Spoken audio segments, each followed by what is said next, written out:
AIM Global, Alliance in Motion Global.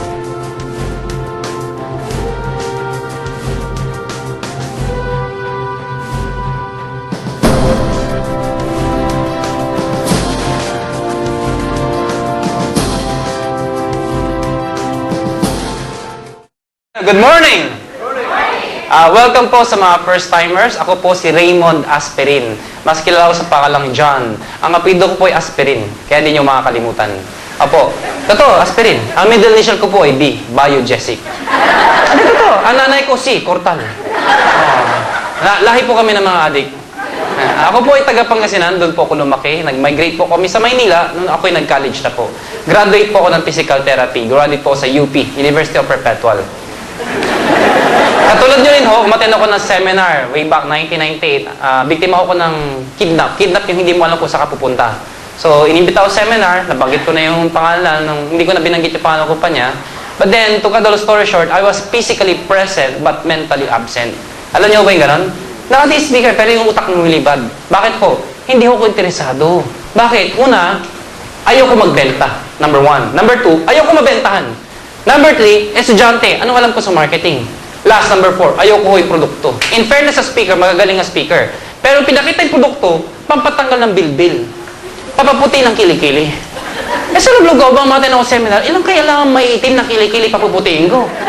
Para kumita ng pera. Alam nga paglabas ko ng seminar, maghahanap akong babae, miss, pati yung mga kilikili nyo. Pag maitim, kailangan mo to, di ba? Hindi bagay sa akin to. Sa baday sa ita, ayoko, papaputi ng kilikili, pampatanggal ng bilbil. Pero, mind you yung kaklase ko, kaibigan ko, tumuloy. Tinuloy, part-time. On the 4th month, kumita po siya ng 52,000 pesos. On the 4th month. Hindi ako kumukhang pera. Pero gusto ko ng 52,000. The mere fact na nag-physical therapy po ako, ay gusto kong kumita ng pera. Kasi kung maalala niyo ho, noong 1990s, mid of 90s, hindi man ho ang physical therapy sa abroad. Tama ba? Tama, di ba? Nag-PT ako. Malay ko ba ako ng PT? Basta sabi sa ate ko, mag-PT ka. Bakit? In demand sa abroad. Nag-PT ako. Malaman naman ko anong PT nung 5th year na ako. Nung pang-limang taon ko na, doon ko nalaman anong PT. Taga-masahe na matatanda. Taga-bit-bit na mga pilay na paa. Mga kausap ko, Manong, kumusta kayo? Yan ang kausap ko, mga stroke. Lakad po kayo, daan-daan ng ino. Yan ang kausap ko. Malay ko ba? Nandun na ako eh. Tinapos ko na, graduate na ako. Eto problema ko. Pag graduate ko, hindi na in demand ng PT. Nursing naman daw in demand. Di sana nag-nursing na lang ako. O, tama ba ako? Natatawa tayo ngayon, pero tinan yung mga doktor, nag-nursing. Di ba? Doktor nag-nursing? Engineer nag-nursing? Seaman nag-nursing? Nakakatawa nga eh. Bakit? Pag graduate ng doktor, ano sabihin sa tablado? Doc, congratulations, nursing ka na. O, di ba? Tama, di ba? Kinongratulate yung doktor na nursing na. Pero imagine mo, doktor yun. Bakit po? Na-convince tayong mga Pilipino na kung gusto mong bago ang buhay mo at ordinaryong tao ka lang sa Pilipinas, you'd rather go abroad. Ulitin ko, doktor na yun gusto pa mag-abroad. Bakit? Kasi ang hirap ko sa Pilipinas kung napaka-ordinaryong tao ka. In effect, ako, nung nalaman ko na yung PT hindi na in demand, pakpay ako ngayon. Nakita ko yung kaklase ko, 52,000. O sabi ko, kung kaya niya, kaya ko. Para ka na rin nag-abroad. Nakuha ninyo? So, sumubok po ako. Good news po, walang nangyari. Walang nangyari sa akin. Pero alam nyo, meron palang sistema. Hindi sikreto. Sistema. Nung inalam ko yung sistema, ang problema lang, it took 1.5 years para malaman ko yung sistema. Kasi ang importante pala sa negosyo to, pag-aralan mo. Hindi ko pinag-aralan. Matigas ang ulo ko. Nung inalam ko, nung nalaman ko yung sistema, good news po. Nag-manager po ako. And then, eto na ho. Nakakagulat ho. Nagkakotse ako, naging Millionaires Club ako. In a span of 6 years, kumita ko kami ng 18 million pesos. Grabe, no? And then, nag-join niya sa isang kumpanya, hindi ko nababayad pa ng kumpanya, doon ako mas kumita. Noong 2004. Ano ho? Kumita ko ng 12 million in just 1 year. Doon ako nakaipon.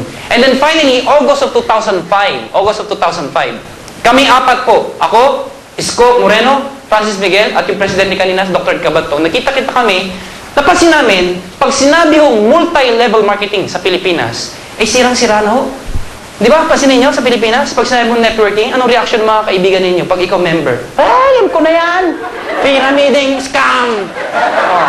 Tama ba ako? Pag ikaw, may iimbitahin ka, anong sabihin sa'yo? Ano naman ang bago mong recruit? Di ba? Nakakahiya talaga. Sige, tuloy niya. So, kaming apat, na-convince kami na may opportunity sa ganitong negosyo. But then, dahil sa sirang-sira na, sabi namin, kaysa sumali tayo sa ibang kumpanya na magsasara din, di tayo na lang magtayo ng kumpanya para hindi magsara. Nakuha nila. Kasali ka. Gagalingan mo. Tapos magsasara. Lilipat ka na naman. Gagalingan, magsasara. Eh, tama ni sara-sara. Tayo na lang magbukas para di na magsara. Nakuha ninyo? So kaming apat, nagsama-sama kami to form one company. Ang hangarin namin, linisin namin ang pang-networking at makatulong. Bakit po, mga kaibigan? Yung produktong kinuha namin, sasabihin nyo, supplement. Food supplement na naman. Saan katutak ang food supplement sa labas? Libo-libong food supplement. Meron traditional, meron ding networking. Correct? Ang dami. Magsabi kayo mga supplement na alam nyo. Kayo magsabi. Ayoko, kasi naka-video. Kayo magsabi.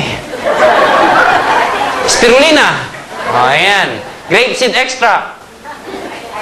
Aloe vera. O, Herbalife, sabi niya. O, ano pa? High desert. Ano pa?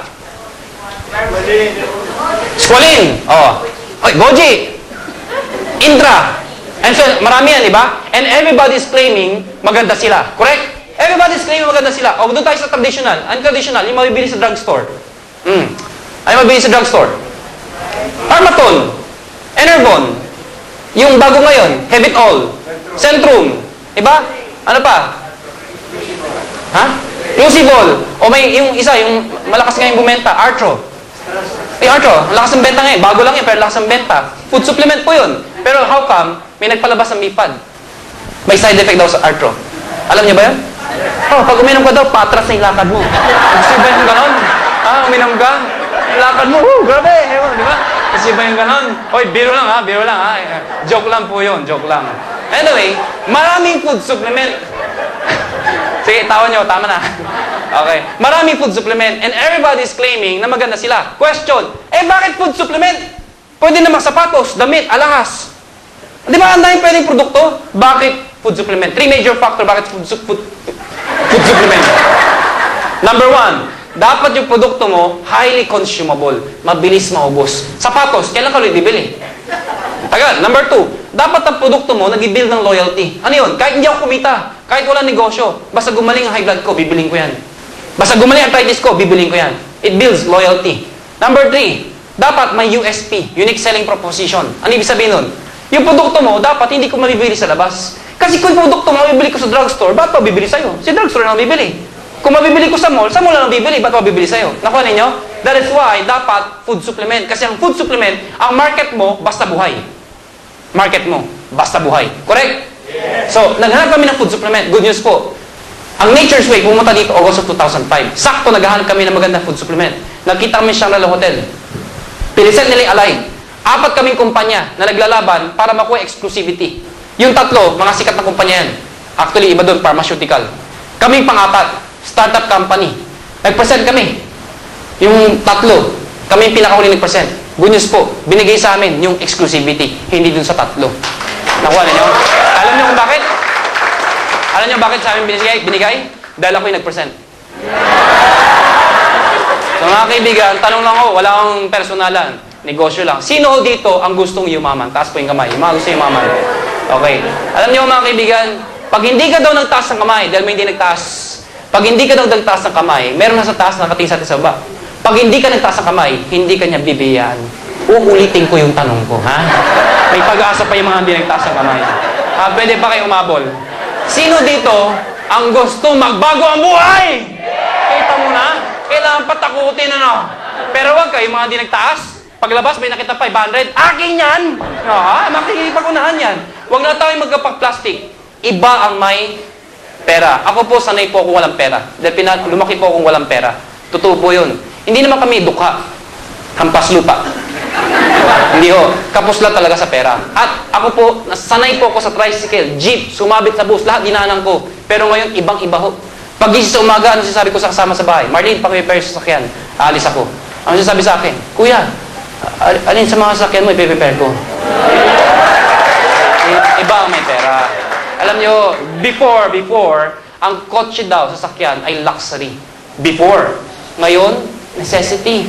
O, tinan niyo to. Lagi ko kinikwento to, pero totoo. Merong isang probinsyana. Galing probinsya. Pumunta sa Makati,